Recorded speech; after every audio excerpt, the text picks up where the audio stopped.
Hello friends, இன்று நாம் அபிராமி அந்தாதியின் பாடல்கள் 54 மற்றும் 55 பார்ப்போம். பாடல் 54.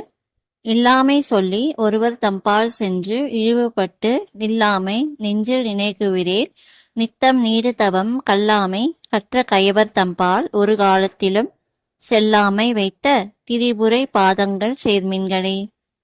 விளக்கம்: வறிஞர்களே, நீங்கள் வறுமையால் பாதிக்கப்பட்டு ஒருவரிடத்திலே பொருளுக்காக சென்று அவர்கள் உங்களை இழிவுபடுத்தாமல் இருக்க வேண்டுமா?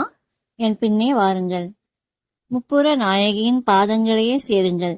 தவத்தையே செய்யாத பழக்கமுடைய கயவர்களிடத்திலிருந்து என்னை தடுத்தாட்கொண்டவள் அபிராமி தாய்.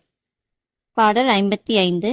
மின் 1000 ஒரு மெய் வடிவு ஆகி விளங்குகின்றது அந்நாள் அகம் மகிழ் ஆனந்தவல்லி அருமறைக்கு முன்னாய் நடு எங்குமாய் முடிவு ஆய முதல்வி தன்னை உண்ணாது ஒழியினும் உன்னினும் வேண்டுவது ஒன்று இல்லையே. விளக்கம்: அபிராமி தாயே, நீ 1000 மின்னல்கள் சேர்ந்தாற் போன்ற வடிவை உடையவள். தன்னுடைய அடியவர்களுக்கு அக மகிழ்ச்சி தரக்கூடிய ஆனந்த வள்ளி. அருமையான வேதத்திற்கு தொடக்கமாகவும் நடுவாகவும் முடிவாகவும் விளங்கும் முதற் பொருளானவள் நீ.